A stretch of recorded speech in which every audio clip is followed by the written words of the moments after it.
Jim Hyman, Senior Vice President of Entertainment.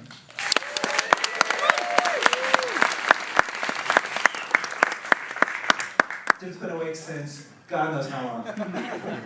The only person who's been awake longer than Jim, Mike Aiello, show director, creative director, Colin Harmon.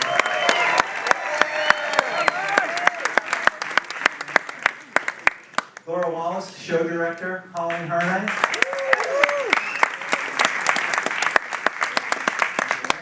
You're in great hands. They have a lot of cool information to share with you. Like Scotty said, they'll talk for a little bit. There'll be an opportunity for questions later on. Guys, have a great, great time tonight and enjoy yourselves. Jim, take it away, please. Thanks very much, Tom. Good evening, ladies and gentlemen. Thank you for joining us for Halloween Horror Nights 23, thank you. Sorry, we've been awake for a while, like Tom said. Every year I get the opportunity to kind of kick the event off and say welcome and thank you.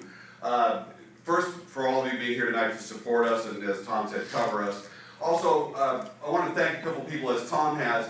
Halloween Horror Nights is a labor of love, and as some of you have heard me say that before. There are hundreds of people who put their heart and soul into this event every year, and some people I want to thank. There's a huge creative effort that goes into this project, and it's kicked off every year. In fact, next year's already kicked off, believe it or not. 24 is underway as we speak tonight about 23. And our art and design staff, led by TJ Manarino, is up in the back of the room, and his team of artists, designers, costumers, who put so much love and effort. Thank you, guys. I have to say thank you to TJ. Everyone, please, great. They're backed up by John Hamburg, the technical staff, the special effects that go into the haunted houses you see tonight in the streets. The technical team does all the magic and the voodoo that you're not really supposed to notice. It just happens around you. That staff does incredible work. Our operations team, everything that happens in the park. Halloween Horror Nights takes thousands of people. And as Tom mentioned, our operations staff, food and beverage, everything goes into Halloween Horror Nights to build the entire experience of changing this park from a daytime experience into the most horrifying Halloween event in the world. We couldn't do it without all these people. And the creative effort that's led off by Mike, who I know you all are familiar with. We put a great deal of creative brain power into Halloween Horror Nights every year.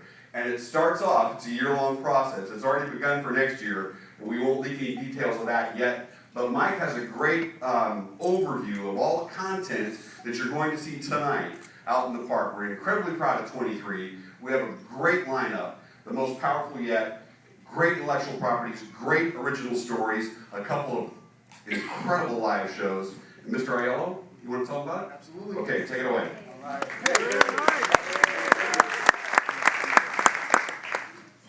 Mazes. We have some of the best mazes I think we've produced yet for Halloween Horror Nights 23. This event began with original content. That's how this event started 23 years ago. Original ideas, original mazes. This year we have 3 very, very strong original content mazes that we're very proud of. The first one I'll tell you right now is Urban Legends La Llorona. Very, very cool maze. It's in one of our tents, but I tell you what, you would never know it. This is the most elaborate themed tent maze we've ever produced. We did one a couple years ago called Nevermore, based on the works of Edgar Allan Poe. That for us was the pinnacle of a tent maze. For us, this one beat it this year. It is the most gorgeously terrifying experience that we've done in a tent so far, and all rooted around this 500-year-old legend of La Llorona. And it is a spooky maze, it's a sorrowful maze. The thematic is unique. They run the video, oh cool, all right. So yeah, we're really, really proud of this maze. And anytime we can present a maze that has a female antagonist, we really latch on to because it's unique. And this is something that we actually adopted from our Hollywood park in essence. It was gorgeous out there. We've made some changes, done some tweaks, made it our own, and you guys are really gonna like it. Next maze. Havoc Derailed. Fan favorite. We did this maze several years ago where these genetically altered super soldiers went crazy inside this facility and literally tore it apart.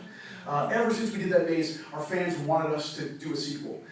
We waited. And we also waited on a certain thematic that we wanted to do.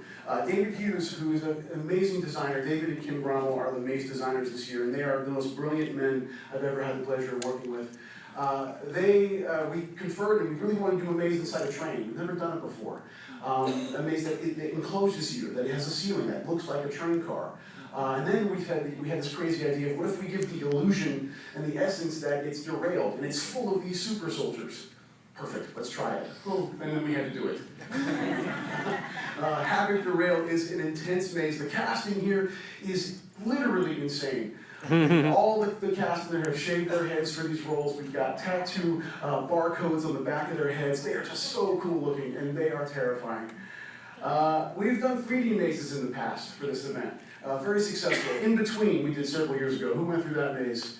Really, really strong 3D maze. We've learned a lot over the years about 3D and how to accomplish that. This year we decided to do a new 3D maze, but with a darker storyline. This one's called Afterlife, Death's Vengeance. It tells the story of Bobby the Blade. He's a serial killer in the town of Cary, Ohio in the 1920s, which is our town of choice where literally the root of all evil exists. The hometown of Laura Wallace, actually. So this maze takes 3D to an entirely new level with a darker storyline. We did Penn and Teller last year, which was very campy, comical. It was a fun, almost funhouse type maze. This is very different, drastically different. Dark visuals. We had our employee preview a couple nights ago. It's probably the most disorienting maze that we've done in the 3D realm. Yeah. And yes, the vortex is there. All right. So those are our original content mazes. But this event has really thrived over the last couple of years with our intellectual properties. First up, a passion project for us for about 4 or 5 years we've been trying to do this maze, An American Werewolf in London. This maze just blew our mind when we went through it in employee preview. You know, sometimes you don't know, sometimes. These werewolves that we've developed are the most intricate puppets we've ever used in Halloween Horror Nights. The one thing we tasked ourselves with, if we couldn't get these wolves right, we couldn't get them right. We did not have a maze. We also would never have been able to do this maze without the involvement of John Landis. He worked with us very closely, challenged us to make this the best representation of his amazing film that we possibly could, and we're so happy with it. It's remarkable. Video games. Last year we had great success with Silent Hill. We're going to keep that video game train rolling, and this year we're presenting Resident Evil Escape from Raccoon City. Huge Resident Evil fan. I've played all the games. It's such a brilliant franchise. And one thing we wanted to do, I haven't seen this stuff yet. One thing we wanted to do was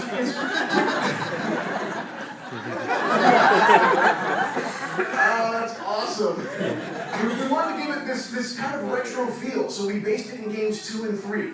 We knew Nemesis was like a big boss in the Resident Evil franchise, and so it was kind of fun for us to kind of play with those aesthetics. Yes, there are zombies in this space, but their textures are completely different than, let's say, like Walking Dead. We've got creatures in this space. Nemesis is on, 10 feet, 12 feet in the air, firing his Gatling gun down at the guests as you're going through. It's just insane. The Cabin in the Woods. I'm so happy we got to fuck that movie, because when we saw it for the first time, immediately we're like, we have to do that. We have to do that maze. And we got to work with Lionsgate very closely, worked with Drew Goddard, the film's writer and co-writer and director. Also Joss Whedon co-wrote the film. And Drew is an amazing guy. We had lunch with him way back, and it was like kindred spirits. We talked about the maze for about a half hour, and then basically talked about horror movies for 4 hours after that. Ooh. There she is, so Sugar Plum Fairy. So yeah, it's the movie. You start in the cabin, you're with this zombie culture family. And then you end up in the facility, just as that purge button is hit. Boom, you're in the elevator room, and things are going crazy, blood from floor to ceiling inside that elevator shaft. It is the coolest maze. We were watching people on the way out last night, exiting the maze, literally just doing this. It was awesome. It was awesome. Another awesome franchise, Evil Dead.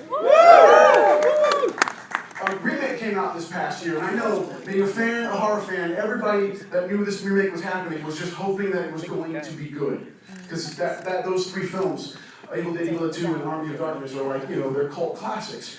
And you know what? It was awesome. It was gory, it was visceral, and that's what we immediately attached to, was how gory that this film was. And that is what we're recreating in this maze. This is probably, it's a terrifying maze, but it's also one of the most presentational mazes, I think, we've done in a while, where you're literally watching these scenes play out.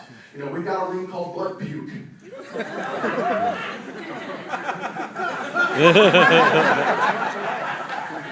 know what that is.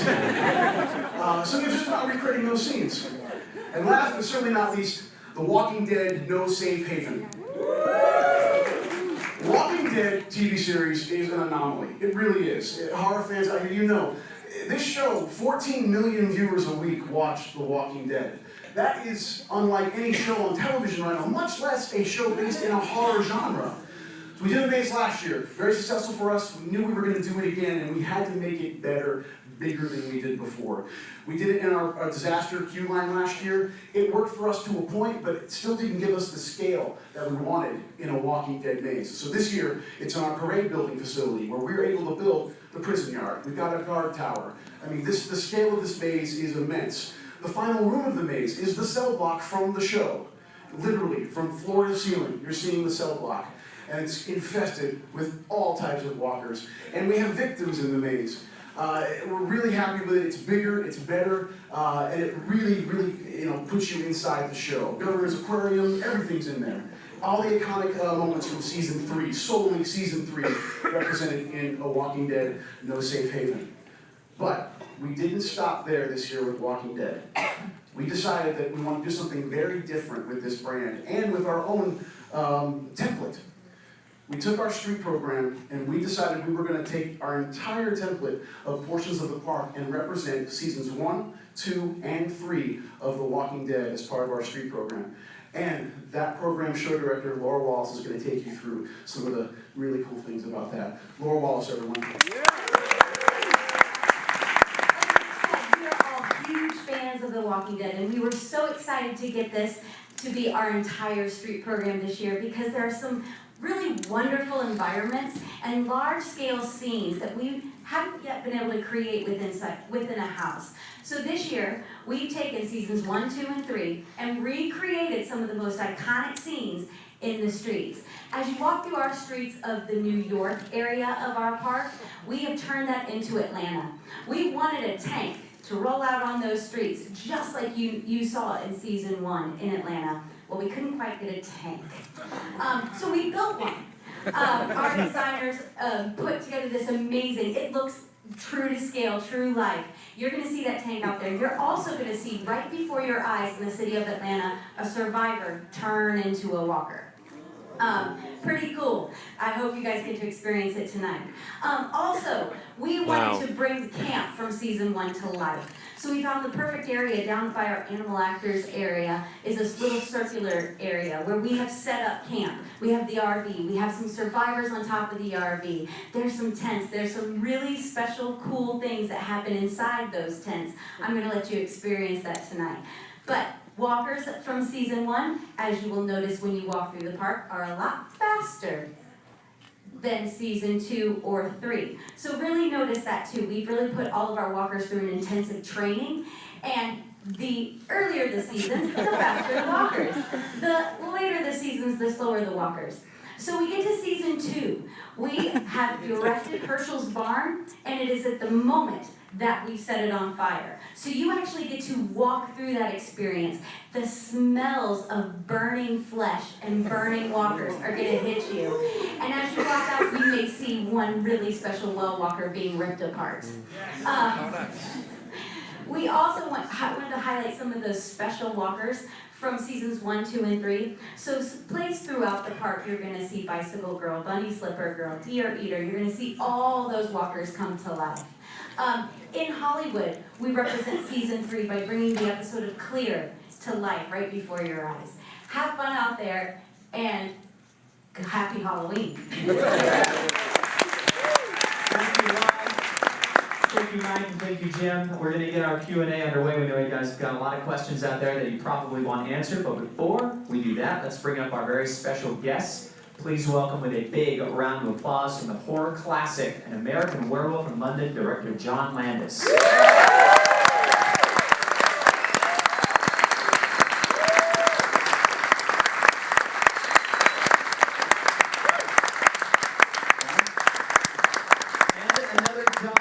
From the hit Resident Evil, please welcome John Landis.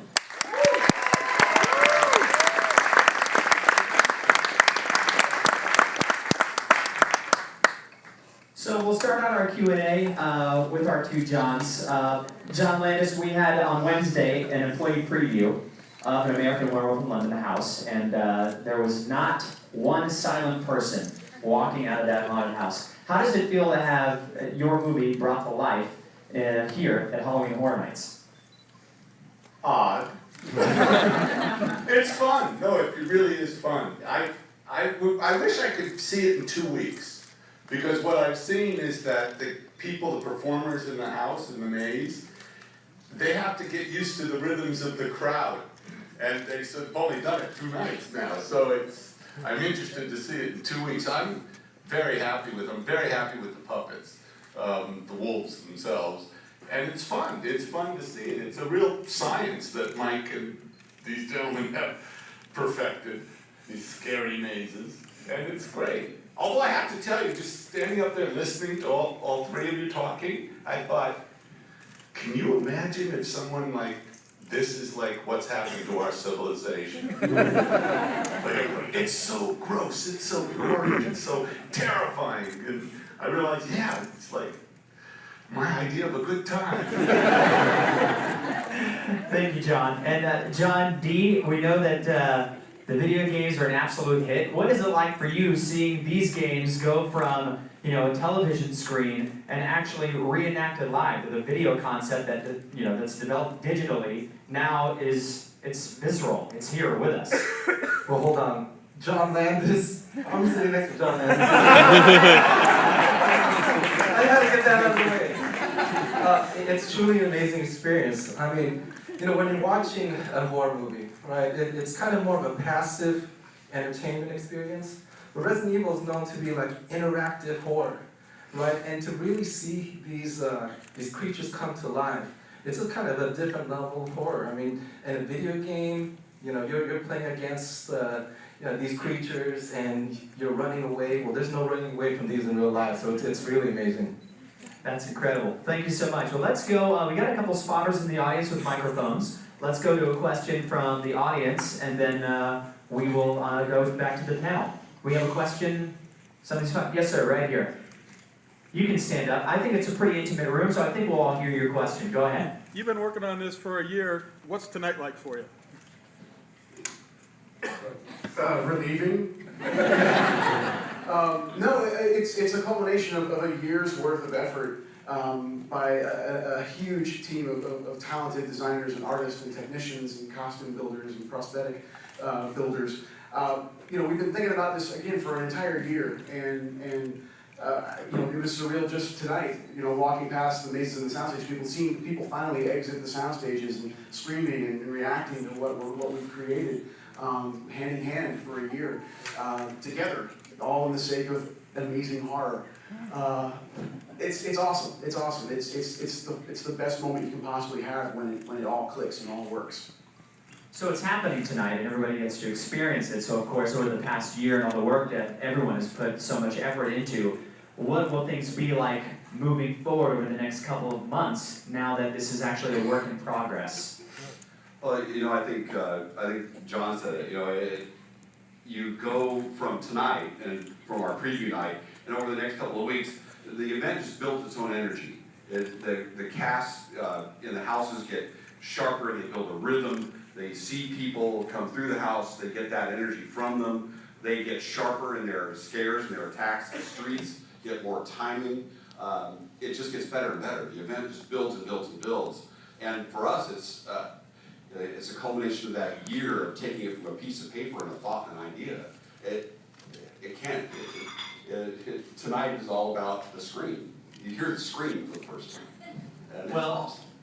there is so much work, as you were saying, that is put into it, and of course it evolves. And you could say that there are others out there that have tried to do something like this. What makes our event here at Universal Orlando the best Halloween party, as you would call it? What makes it the best event? Well, I'll brag I'll exclude myself and brag on everybody else that works on it. The reason it's the best in the world is because we have the most talented people working on it who bring their skills to it with Universal's resources that are unlike anybody else's in the world. We've got the design eye and the passion for it and the intent to bring what's on the screen in a motion picture, in a television series, in a video game, to life. And I think the passion for the detail to the level that we can bring it that no one else can, I think is what sets us apart and makes us the #1 Halloween event anywhere in the world. Great answer. Thank you very much. Appreciate it. Yeah, that's worth a round of applause. So we also took questions from some of our viewers and some of the folks that were interested via Twitter. So John D., we have a question for you. This is from Rebecca Smith via Twitter. She wants to know, can fans of the classic Resident Evil games look forward to seeing their favorite protagonists like Claire and Leon? Well, I don't want to give too much away and then spoil the experience, but yes. You're going to see Claire, you're going to see Leon, exactly how you remember them from the video games. Even the voiceover is very similar. I mean, when you talk about attention to detail, Mike Aiello and his team were really impressed because they're fans. And they had so much passion. For our IP, they were great partners to work with. So we really worked together to make sure we gave an awesome, authentic experience for people who love the classic series. That's great. Thank you so much. Laura, this question is for you. Why did you decide to dedicate this year's street experience solely to The Walking Dead? Because we've had a lot over the years. There have been a lot of different dynamics and a lot of different characters. Why evolve all the characters around that particular series? Well, with the success of our house last year that we did, and with the amazing success of the AMC television series, it was just the perfect timing for us to take our whole street program, revamp it, really take one IP and create this spectacular, large-scale experience throughout the entire park. With The Walking Dead, like I said, the 3 seasons gave us a lot to work off of, and it just fit within our environments. Each season fit perfectly within the different environments we had in the park. So it was just a really good relationship and a really good marriage. Fantastic. Can't wait to see it. Let's take another question from the audience. Yes, sir, right here in front. For John D. and Mike, I guess, Resident Evil is a huge franchise at this point with multiple games, multiple movies. How did you decide? You said you're mostly focusing on the 2nd and 3rd game. How did you decide, here's the era we'll focus on? Is that a question for you, or do you want me I to? think we can, it's tandem, I believe. Okay. Well, you know what? We'll talk together at once. So, If you ask, I'll take the first one. Sorry to steal the thunder here. If you ask our fans, some of the favorite games in the series is Resident Evil 2 and 3, but we really wanted to focus on the environment surrounding Raccoon City. But for those of you who don't know what Raccoon City is, it's this Midwestern town where a viral catastrophe happens that's turning all these inhabitants into zombies and other creatures we call bioorganic weapons. And so just capturing that whole mood, that whole mystery surrounding this viral outbreak, I think was important to us and important to the fans. I mean, they really were calling for some more classic survival horror, which is one of our pillars of our franchise. and for us, translating 2 and 3, it was more about the textures involved with that. The color palette is a bit different. Last year the video game was about bringing that video game to life, whereas this year we really tried to put players into the game, down to when you walk through the maze, when you're not getting scared out of your wits, keep a close eye on some of the props that are in the rooms, because we've actually placed items from the game sprinkled throughout the maze. The lighter, we have a save point room, Yes. the ammo. Oh, wait a minute. I've been in these houses. People aren't going, oh, look. Oh, I saw it. They're going like this. Ah! That's so funny. I love that. They're going like, what remarkable attention. Do you remember August 17th? I was in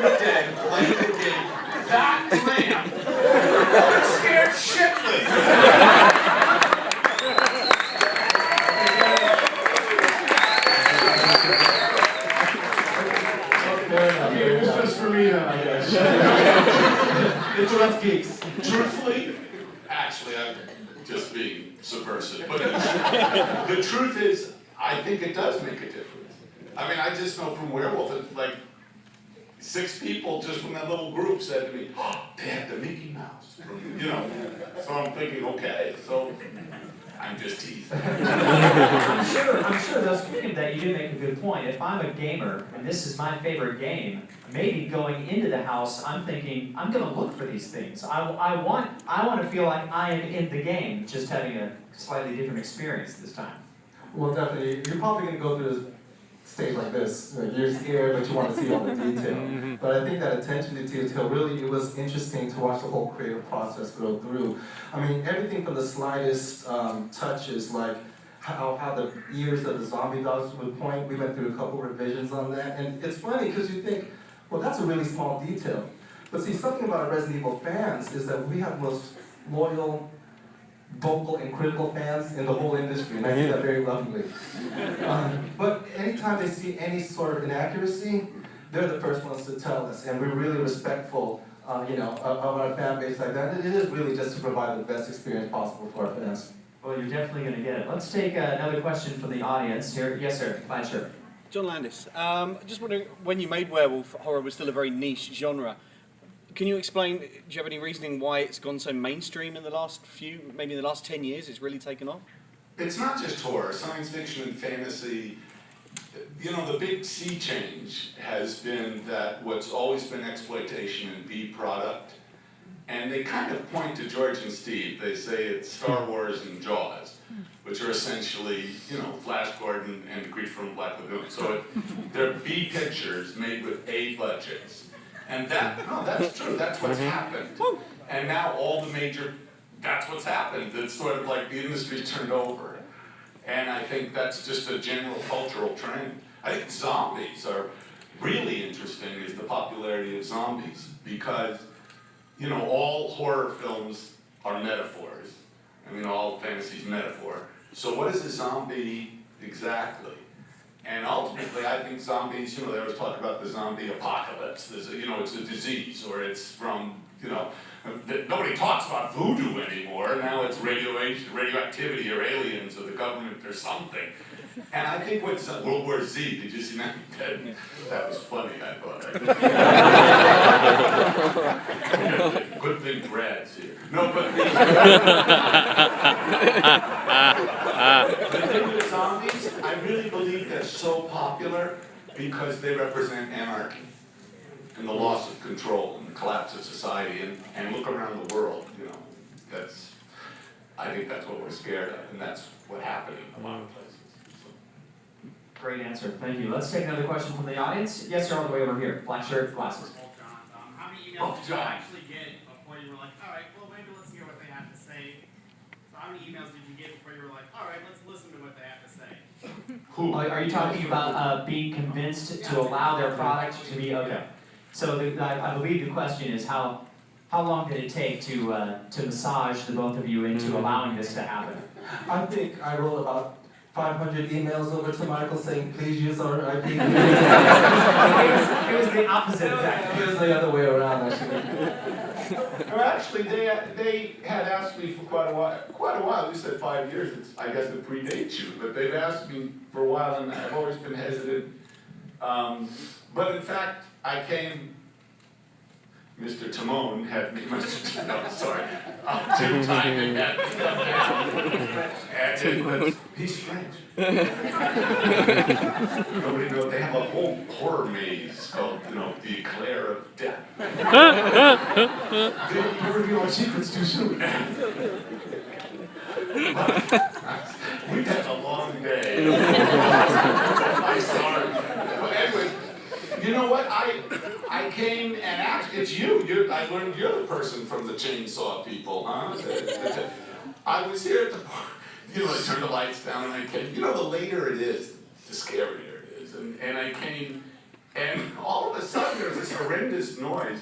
And I look over and there were like 11 Leatherface guys. It's really loud, charging me. And I thought, I'm scared. I mean, it really was intense. And, well, okay, And these guys have a science. They've made a science of these mazes. And in a game, it's interesting because in a video game, the interactive levels really lends itself to a maze. And a narrative like Werewolf, where it's the beginning, middle, and end of the story, I thought, well, what are they gonna, how are they gonna?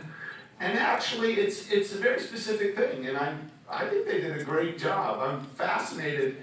I mean, it's frustrating for me. They're used to it, but I'm used to having control of where people are looking and stuff. And just watching, I've only seen a couple hundred people go through, but I keep thinking, wait, they're so scared, they jump at this, and so they walk real fast, and I go, but you didn't see that. They're like, and there's this amazing, the first kill on the moors is incredibly well done. And they're all running screaming. They're not looking. I keep thinking, don't you want to see that? There was so much work. They're 200 feet away. I don't know. It's interesting, and I realized that every time they go through the maze, it's a different experience. So that was impressive. So I said yes, and I'm actually very pleased I did. Great question. Yes, another one. You, sir. And then we'll come to you in the back there. Absolutely. Yes, sir, right here. John, you mentioned the word anarchy. Did you ever for 1 minute think about marrying the Blues Brothers, Frat Boys from Animal House, and marrying a werewolf in London? Wait, actually, what did I suggest today? I was thinking.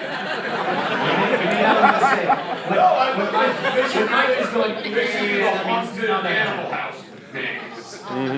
Well, the Blues Brothers of Death. I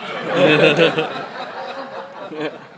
Actually, we are doing. We should next year. There's going to be, the Three Amigos horror maze. Watch out for the hip thrust. All right, let's go into the back. Actually, the young lady that was here in the yes ma'am. Go and stand up if you would. So tell us the secret. What's Halloween Horror Nights 24 going to be like? Different from 23. That's all I can say. Give us like a spoiler. Yes, it'll be scary. That means no. Next question. Yes, sir. 23 years of Halloween Horror Nights. Why did it take so long for American Werewolf 1? Well, because John Landis was incredibly difficult to No, actually, we've been in conversations about American Werewolf for several years. It was a passion project. And John was hard to convince to come play with us. But I think it was good that it took time because, one of the things that does set us apart, and Scotty asked this question earlier about what makes Halloween Horror Nights different from every other experience in the world. We talked about kind of the commitment, the talent, and what Universal does. One of the things that we really do really well, I think, is we work with the filmmakers and the IP holders and the people that make the games and make the motion pictures, make the television series. We reach out to the creators. We want them involved with us. We know how to do Halloween. We do it better than anybody in the world. And John said it, we have a science to it. But we want to reach out to the people who created it, who made it, who wrote it, who filmed it, who designed it themselves originally. And it took us a long time to bring Werewolf here. And I think it pays off. That time that it took gave us a lot of time to think about it. And a lot of time to work with John to create it. And so it took a long time. But it was worth it. I think you'll see it tonight. Well, I think it also serves itself as well, from what John was saying, as far as what's going on in our current culture, and also fads, would you say, lend a lot to what the experience is going to be at a certain time. So, as you guys are so great at doing, is projecting what a new fad or how the culture is changing. You kind of, because I'm thinking back while you're answering that, on 14 and 7, it just seems like every time there's a Halloween Horror Night, some way, shape, or form, it fits the fad and the culture of what we're experiencing at that particular time. So, you guys are like decades ahead of yourselves. Let's go into the center here. Yes, sir. This is for John Landis. Going back 32 years and plus to when you made American Werewolf, Animal House, and Blues Brothers, did you ever think in your wildest dreams that those movies become part of the touchstones of the Universal Studios experience? Being in the... No. Well, what has that been like, I guess, seeing these endure, to where every night people see it in the cinemax, which is spectacular. And I've been very lucky that I've made a number of films that are still playing. And, you know, a movie, the only test of a movie, it's not contemporary reviews, it's not how much money it makes, it's time. So if you can watch a movie 30 years later and